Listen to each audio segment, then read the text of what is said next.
Bueno, vamos a continuar, vamos a hablar acerca de la restauración del texto y criterios de crítica textual.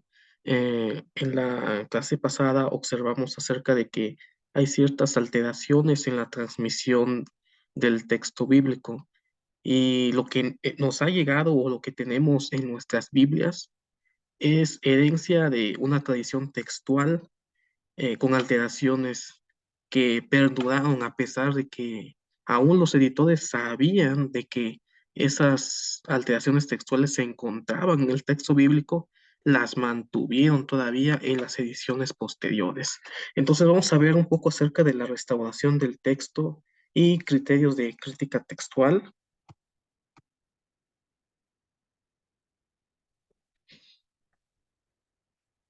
Restauración del texto. Aquí nos dice, vamos a leer, un profundo movimiento en pro de la restauración del texto sagrado dio comienzo a la primera mitad del siglo XIX. ¿Qué pasó en este momento de la historia? Eh, Recordemos de que la herencia que nos ha llegado de la traducción o el desarrollo del texto crítico de Erasmo nos llegó por medio de las versiones que tenemos actualmente, como la Reina Valera 60.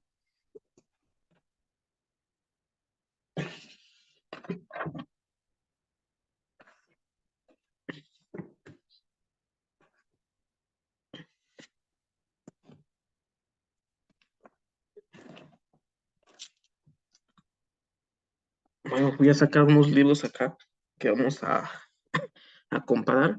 Cuando se desarrolló la Biblia Reina Valera 60, ocurrió algo en ese tiempo, pero ya se había publicado la Reina Valera 60, que es el descubrimiento de nuevos manuscritos. En el desierto de Qumran se descubrieron nuevos manuscritos que que nos ayudó a poder desarrollar lo que es la crítica textual, comparar los textos para ver si realmente tenemos un texto con menos corrupción.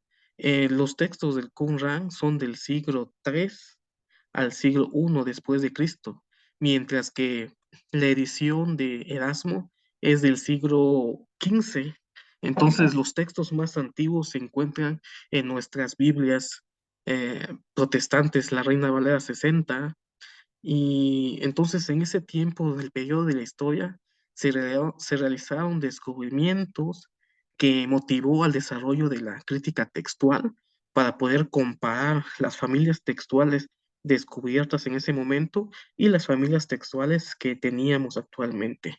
Entonces la Reina Valera 60 salió y se editó cuando estos descubrimientos estaban apenas realizándose y por lo tanto se perduraron los errores de traducción, los errores de transmisión del texto. Posteriormente salió la Reina Valera 77, que es la versión que maneja la Biblia de estudio Matthew Henry, que es que es un texto revisado. Sin embargo, en 1977, lo que hizo la editora es revisar todos los textos que se habían descubierto y compararlo con la edición que teníamos en 1960. Y cuando no se encontraba un texto en los manuscritos más antiguos, lo único que ponía la editorial es unos corchetes para hacernos saber de que esos versículos no se encontraban en los textos más antiguos. Entonces, por esa razón, se perpetuaron los errores en la Biblia Reina Valera 60 y posterior al siglo XIX se empezaron a realizar los primeros movimientos de restauración del texto sagrado. A partir de entonces se publican ediciones de la Biblia en sus idiomas originales y se evalúan al mismo tiempo los grandes descubrimientos de la arqueología bíblica, entre los cuales aparecieron documentos manuscritos mucho más antiguos de aquellos que conforman el tipo de texto bizantino. Entre los descubrimientos arqueológicos que desarrollaron lo que es la investigación y el desarrollo de la restauración del texto, porque no tenemos un texto original, tenemos copias de copias de copias, y en la transmisión textual hubieron ciertos errores deliberados y otros intencionados que nos llegaron en los manuscritos de Erasmo, que utilizó una familia textual del siglo XV. Y entonces esos descubrimientos que tenemos ahora o que han servido para el desarrollo de la restauración del texto es el Códice Sinaítico y el Códice Vaticano. El Códice Sinaítico es del siglo III. Algunos investigadores han comentado que probablemente sea del siglo II, lo que nos da una pauta un poco más seguro de que esa edición o ese manuscrito tiene menos corrupciones que los manuscritos del siglo IX, del siglo X, del siglo XV que tenemos actualmente. Entonces, se empezaron a desarrollar nuevos textos críticos que veremos más adelante. Tenemos dos textos críticos muy importantes para la restauración del Nuevo Testamento. Tenemos el Nuevo Testamento Grace. eh, Dice, gracias a ello ha sido posible editar el texto sagrado con palabras que se acercan hoy más que nunca a las del original. Estas bases textuales de la Biblia vienen siendo plasmadas en las ediciones críticas del proyecto de la Biblia hebraica crítica y el del Nuevo Testamento en Gray. Actualmente está la edición número 28 del Nestle Aland, que es el texto crítico que, que actualmente las editoras han tomado como base textual para las nuevas publicaciones de las Biblias modernas. Actualmente tenemos Biblias que ya no se basan del texto Receptus, como la que se basó la Biblia Reina Valera 60, sino que tenemos Biblias actuales que se basan en el texto crítico. Una de ellas, que fue una de las primeras que salió, fue la nueva versión internacional.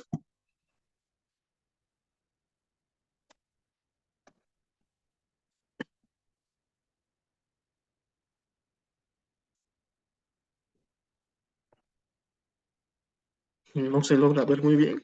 La nueva versión internacional es una traducción que se basa en los manuscritos más antiguos en el texto crítico. Cuando salió la versión NBI, le empezaron a satanizar, le empezaron a decir que es del diablo, de que había alguien detrás de la editorial quitándoles versículos a la Biblia. Sin embargo, la NBI se basa en el texto crítico en el cual se analizaron y se revisaron todas los agregados de textos tardíos, se quitaron en la NBI. Eh, Eso es lo que pasó con la nueva versión internacional. Muchos la critican, muchos dicen de que es una Biblia errada, que quita versículos. Sin embargo, no se basa en el texto receptus, se basa en el texto crítico, en el cual se ha analizado el texto, los textos más antiguos, para poder elaborar estas versiones que se acercan un poco al original. No tenemos originales, pero lo que trata la restauración del texto es acercarnos a esa evidencia textual más antigua y menos corrupta. Entonces, la NBI es una Biblia que se basa en el texto crítico, y en el aparato crítico de la Biblia NBI te marca: estos manuscritos no se encuentran en este texto no se encuentra en los manuscritos más antiguos. Entonces, la NBI es una excelente Biblia, es de traducción dinámica y que maneja el texto crítico. No es que le haya quitado versículos, sino que se basa en un texto en lo cual esos versículos no se encontraban. Otra de las versiones también importantes,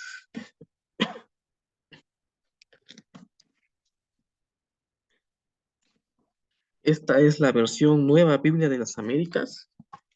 Esta es muy interesante porque se basa en el Nestle Aland edición 27, me parece, es una anterior a la más actual.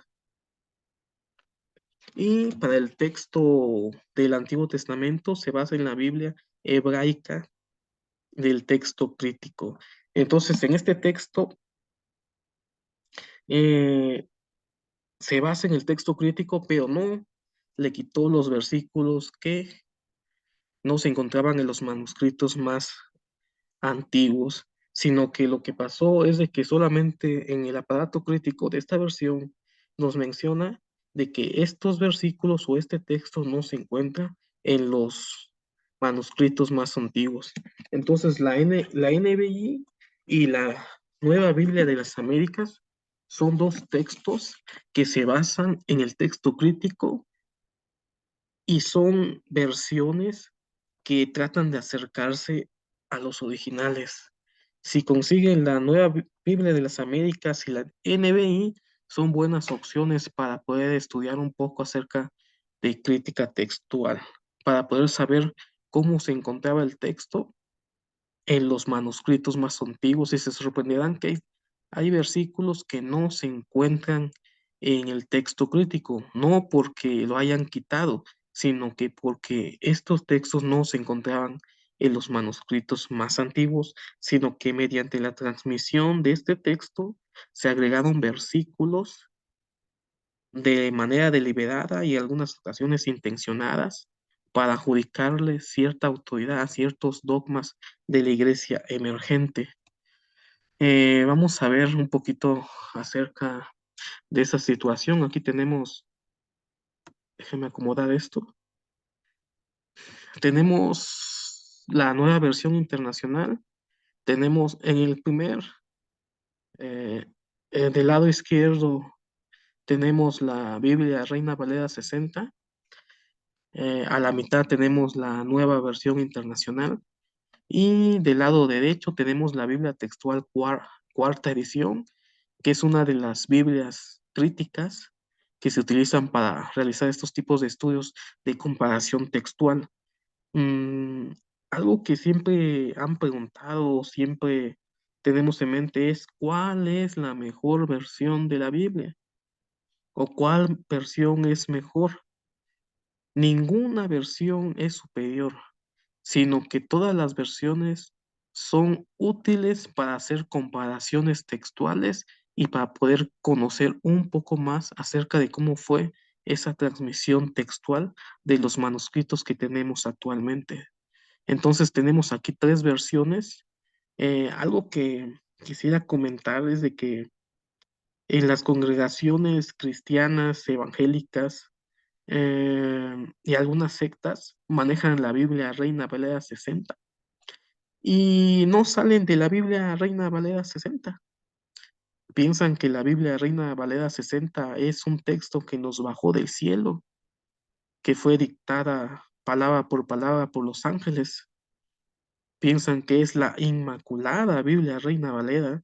Sin embargo, esta Biblia nos transmitió corrupciones textuales y muchos errores textuales que se encuentran en la Biblia Reina Valera 60 sirvió para que algunas sectas realizaran doctrinas erróneas que no están respaldadas por los manuscritos más antiguos. Entonces tenemos la Biblia Reina Valera 60, vamos a ver un ejemplo de cómo cambia y cómo varía esta transmisión textual. La Biblia Reina Valera 60 se tradujo del texto Receptus, que fue un texto elaborado en el siglo XV y que se basaron de manuscritos del siglo XII, siglo XIII, siglo XV, y habían textos que no se encontraban en los manuscritos más antiguos, y lo que pasó es transcribir del latín al griego y lo colocaron en el texto Receptus. Y de esa manera nos llegó Primera de Juan 5 7 al 8, que es un texto que no se encuentra en los manuscritos más antiguos, que algún escriba posterior lo agregó. Según la historia cuenta de que Erasmo no quería colocar estos versículos porque no se encontraban en ningún manuscrito griego antiguo que poseía en ese momento. Sin embargo, la historia dice que por arte de magia alguien llegó con un manuscrito del texto griego y se lo dio a Erasmo y no tuvo otra que colocarla en el texto Receptus. Y así es como se agregó este versículo que no se encuentra en los manuscritos más antiguos. Em, entonces, el versículo de Primera de Juan capítulos 5 y 6 dice en la Reina Valera, porque tres son los que dan testimonio en el cielo, el Padre, el Verbo y el Espíritu Santo, y estos tres son uno. Y tres son los que dan testimonio en la tierra, el Espíritu, el agua y la sangre, y estos tres concuerdan. Aquí vemos cómo agregan eh, este versículo asociándole a la doctrina de la Trinidad, el Padre, el Verbo y el Espíritu Santo. Sin embargo, la nueva versión internacional que se basa en un texto crítico, ya no aparece esta evidencia textual. Lo que nos aparece es el texto como aparece en los manuscritos más antiguos. Dice, tres son los que dan testimonio y los tres están de acuerdo, el espíritu, el agua y la sangre. Este es el texto que se encuentra en en los manuscritos más antiguos. No habla acá del Padre, no habla del Verbo, no habla del Espíritu Santo, habla del Espíritu, el agua y la sangre. En cuanto a este texto, si lo analizamos y hacemos una exégesis, tenemos que encontrar qué quiso decir el autor acerca de que tres son los que dan testimonio, el Espíritu, el agua y la sangre. Unos han comentado que el Espíritu está hablando acerca del Espíritu de Cristo. El agua es acerca del bautismo de Cristo y la sangre es la muerte o expiación de Cristo. Sin embargo, posteriormente un escriba hizo una interpretación o pensó que esto es lo que quería decir y le agregó estos versos que dicen que tres son los que dan testimonio en el cielo, el Padre, el Verbo y el Espíritu Santo. Estos tres son uno. Entonces vemos aquí cómo cambia toda la idea del texto, cambia todo el concepto teológico. Sin embargo, lo que Juan, en la carta de Juan, trata de transmitir no es en cuanto al Padre, al Hijo y al Espíritu Santo, sino al testimonio de Cristo en cuanto a su ministerio, acerca de su bautismo y acerca de la sangre que derramó en la cruz, que estos tres dan testimonio de Cristo. Vemos en la Biblia textual 4 también, que que utiliza el texto crítico y dice, porque tres son los que dan testimonio, el espíritu, el agua y la sangre, y los tres concuerdan. Por lo tanto, aquí vemos que estas traducciones modernas no es que hayan quitado esto de la Reina Valera 60, sino que esto es lo que realmente se encontraba escrito en los manuscritos más antiguos. Entonces, aquí podemos ver cómo podemos hacer un estudio textual al ocupar estos textos. Muchas veces nos casamos con un solo texto. La Biblia Reina Valera 60, la Inmaculada, la palabra de Dios, y no queremos hacer una investigación textual con otras versiones que manejan familias textuales más antiguas. Y aquí podemos ver cómo el desarrollo teológico, vemos aquí en la Reina Valera 60 ya tiene un desarrollo teológico que probablemente este este versículo que no se encuentra en los manuscritos más antiguos se agregó en el siglo XV. ¿Por qué? Porque cuando hubieron conflictos cristológicos en cuanto al Padre, al Hijo y al Espíritu Santo, ninguno de los padres apostólicos, padres de la iglesia, utilizó este versículo para poder hablar acerca de la doctrina de la Trinidad. No tenemos testimonios de los padres de la iglesia en cuanto a este versículo. Si los padres de la iglesia hubieran conocido este texto en el siglo III, siglo IV, siglo V, la hubieran utilizado en los conflictos cristológicos y se hubiera mencionado en el Concilio de Nicea, donde se estableció eh, el problema de la Trinidad en cuanto al Padre, al Hijo, al Espíritu Santo. Entonces, este texto de la Reina Valera 60 es un texto que se encuentra ya, ya impregnado de aspectos teológicos. Entonces aquí podemos ver cómo es que la restauración trata de acercarnos más a los originales. No es que le quiten, no es eh, que sea del diablo, no es de que hayan personas malintencionadas que digan, no, hay que quitar este versículo.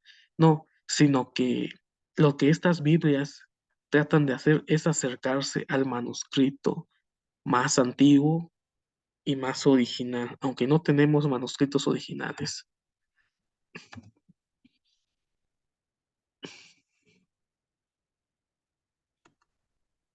Eh, ¿qué versión es perfecta? Ya hablamos acerca de las versiones de la Biblia, hablamos un poquito acerca de la Reina Valera 60, acerca de su familia textual que nos llegó por medio de la versión o el texto de Erasmo en el siglo XV, que ya tenía manipulaciones, que ya tenía alteraciones de transmisión textual, y de ese texto fue traducido lo que es la Reina Valera 60.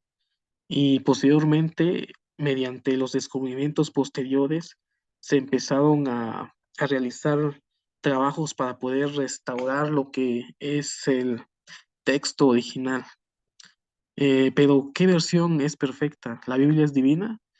Vamos a leer esto. Dice, la inspiración verbal y plenaria de las escrituras recayó exclusivamente sobre los autógrafos sagrados.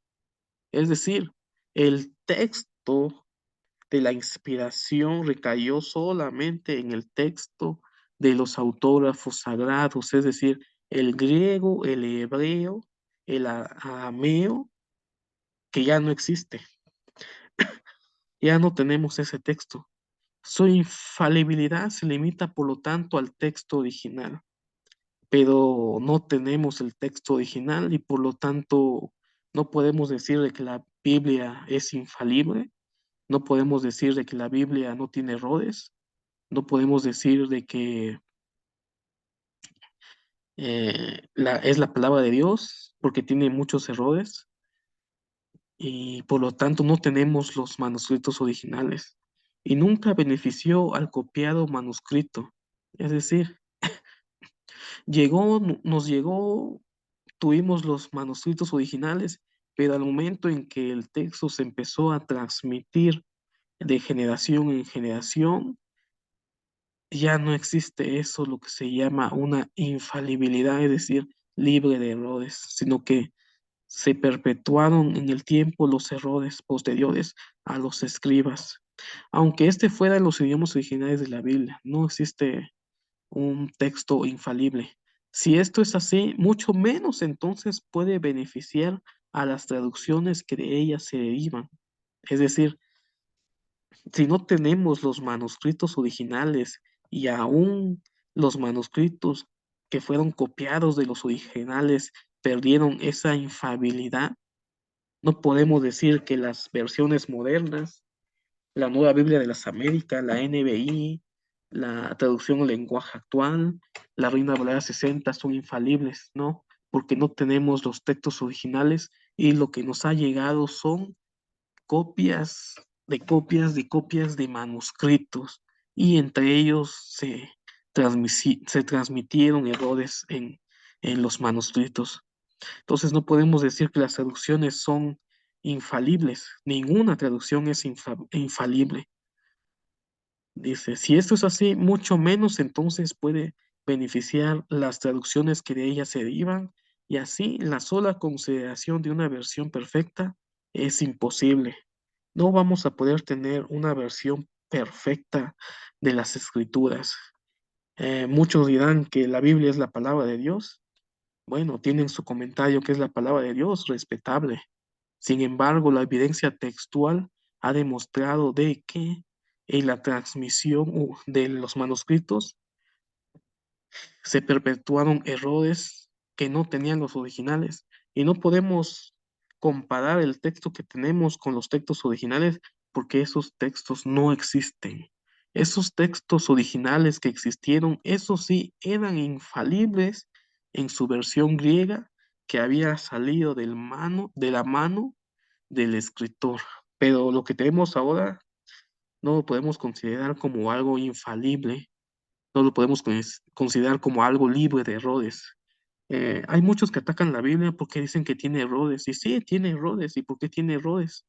Porque en la transmisión textual se colaron ciertas alteraciones textuales, pero eso es por culpa de los escribas, que son seres humanos, y los seres humanos somos imperfectos, y por eso tenemos lo que tenemos en nuestros manuscritos y en nuestras versiones bíblicas que nos ha llegado. Entonces, vamos a, vamos a dejarla hasta ahí. Eh, el día, el día de mañana vamos a ver acerca de las reglas de crítica textual. Existen reglas de crítica textual externas e internas. Una de las reglas que se consideran para poder verificar que un texto tenga mayor validez que otros es que el texto sea más antiguo. Tenemos la Biblia Reina Valera 60, que se tradujo de textos más recientes. Cuando Erasmo empezó a desarrollar su texto Receptus en el siglo XV, utilizó 6 manojos de manuscritos del siglo X, XII, y en algunas ocasiones no tenía un texto en griego de algunos versos que agregó en el texto Receptus, y ese texto corrupto llegó en la Biblia Reina Valera 60 y se perpetuó los errores. El día de ayer vimos de que habían errores que aún los editores del texto Receptus sabían de que ese texto estaba alterado, que tenía múltiples errores y de que muchas veces el texto Receptus se basó de manuscritos que muchas veces no eran legibles, no se podían ver, no se podían observar bien, y pudo haberse equivocado Erasmo al desarrollar su texto Receptus. Posteriormente, en siglos posteriores, se descubrieron manuscritos más antiguos. En 1800 se descubrió el texto del manuscrito del texto sinaítico y el Códice Vaticano, que son uno de los manuscritos más antiguos que tenemos. Ya no tenemos manuscritos del siglo I.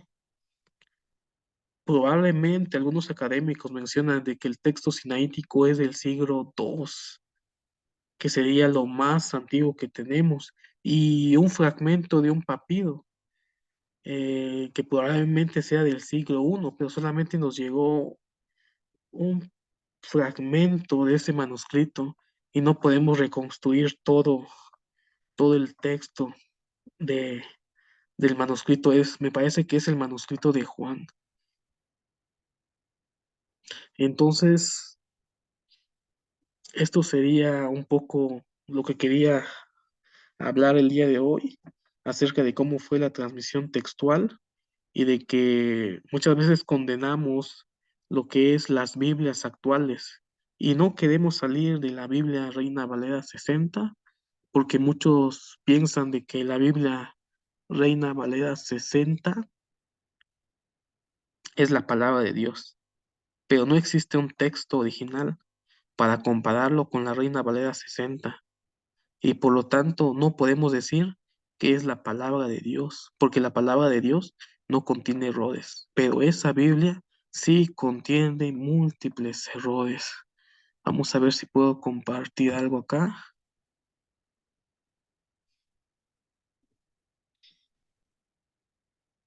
La regla que vamos a ver el día de mañana es acerca de este texto. El texto más antiguo ordinariamente tiene más validez que uno más reciente. Es una de las reglas de crítica textual. El texto más antiguo ordinariamente tiene más validez que uno más reciente. Vamos a ver un ejemplo de esto, de por qué es más importante un texto más antiguo. Vamos a ver una comparación textual. Aquí tenemos el Evangelio de Marcos, tenemos el Evangelio de Mateo y el Evangelio de Lucas. Cada escritor desarrolló su texto según, no con aspectos históricos, sino que según la teología que él quería transmitir a la comunidad cristiana. Cuando hacemos estudios textuales, no debemos de mezclar los evangelios. Tenemos, yo creo, la costumbre de mezclar Mateo, Marcos, Lucas y Juan y hacer un caldo de mondongo, todo revuelto. Sin embargo, los estudiantes bíblicos deben de estudiar los evangelios como libros separados, únicos y propios. No se deben de mezclar, porque cada autor de los evangelios trató de transmitir una idea teológica, no trató de transmitir aspectos históricos, sino que ideas teológicas. La primera regla de la crítica textual dice de que el texto más antiguo tiene que estar por encima de los más actuales. Según el Evangelio de Marcos, es el más antiguo que tenemos. Algunos comentan que es del siglo 50, del año 50 después de Cristo. Algunos lo ponen hasta el año 60, 70. El Evangelio de Mateo es por tradición, se ha comentado que es el que sigue después de Marcos, que probablemente sí sea después del 70, y el Evangelio de Lucas entre el año 70, 80 o 90. Entonces vamos a ver un pequeño ejemplo de cómo el texto más antiguo sobresale sobre aquellos que son más actuales. Si podemos observar aquí, el Evangelio de Marcos está narrando el mismo acontecimiento que Mateo y Lucas, pero el Evangelio de Marcos muestra una evidencia textual más corta y por lo tanto más antigua. Mientras más antiguo el texto, es menos texto que le agrega el escriba. Vamos a ver, vamos a leer qué dice Marcos, que es el evangelio más antiguo. Y dice, y predicaba diciendo, viene tras mí el que es más poderoso que yo, a quien no soy digno de desatar encorvado la correa de su calzado. Yo a la verdad os he bautizado con agua, pero él os bautizará con Espíritu Santo. Y ahora si nos vamos a Mateo, que es el segundo evangelista, vemos de que acá ya le cambió, ya le modificó, pero lo hizo con la intención de dar un mensaje teológico. Dice, yo la verdad os bautizo en agua y aquí le agrega para arrepentimiento. Este texto es cosecha del autor de Mateo.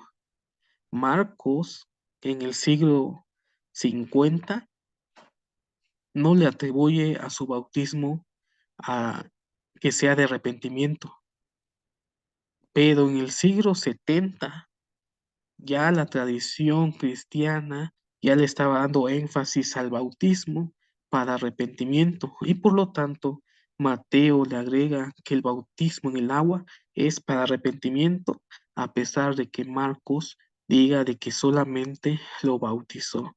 Y seguimos, vamos a ver qué más le agregó. Viene tras de mí, cuyo calzado yo no soy digno de llevar, es más poderoso que yo, él os bautizará con Espíritu Santo y con fuego. Espíritu Santo y con fuego. Marcos solamente dice de que Jesús bautiza con el Espíritu Santo. Entonces, Mateo está utilizando ya un término escatológico de juicio, probablemente porque ya había sucedido lo que es la destrucción del templo de Jerusalén en el año 70. Vemos cómo Un texto más antiguo es mucho más corto y más fiable, y un texto más actual tiende a incluir palabras y situaciones que tienen que ver con el momento en que se están escribiendo. Aquí Mateo habla acerca de que el bautismo, que él bautizará con Espíritu Santo y con fuego. Entonces aquí ya está utilizando un término escatológico. Probablemente ya había sucedido la destrucción del templo de Jerusalén. Y Lucas, vamos a ver qué dice Lucas. Como el pueblo estaba en expectativa, preguntándose todos en sus corazones si acaso Juan sería el Cristo, aquí ya le está agregando el texto. Aquí, aquí hay una alusión a un problema textual, un problema histórico acerca de que quién era mayor, si Juan o Cristo. En la época en que Lucas escribió, aún habían discípulos de Juan que habían cuestionado el liderazgo de Jesús. Y por lo tanto aquí Lucas está haciendo una diferencia entre Juan y Cristo, si él es el Mesías o no es el Mesías. Eh, que, que eso significa, si Juan sería el Mesías. Algunos en las épocas de Lucas, algunos creían que Juan era el Mesías y no Jesús. Entonces aquí ya le está agregando situaciones que están aconteciendo en su época, al año probablemente 70, 80. Respondiendo Juan diciendo a todos, yo a la verdad os bautizo con agua, pero viene uno más poderoso que yo, de quien no soy digno de desatar la correa de su calzado. Él los bautizará en Espíritu Santo y fuego. Su aventador está en su mano y limpiará su era y recogerá el trigo en su granero y quemará todo este versículo ya está hablando acerca de un término escatológico y probablemente está hablando acerca de la destrucción del templo de Jerusalén que ocurrió en el año 70 después de Cristo. Entonces aquí vemos cómo la transmisión textual, cada autor trata de transmitir una idea teológica y situaciones que están ocurriendo en su momento. Marcos habla acerca solamente del bautismo de Jesús. Mateo explica de que el bautismo fue para arrepentimiento, le agrega cuestiones escatológicas. Lucas igual le agrega la situación acerca del juicio, acerca de los acontecimientos que sucedieron en el año 70. Entonces aquí vemos como un texto más antiguo es probablemente el más fiel y el más correcto, y posteriormente los autores posteriores, Mateo y Lucas, le agregaron al texto situaciones que estaban pasando en su momento. Entonces, esto es como se aplica una de las reglas de crítica textual.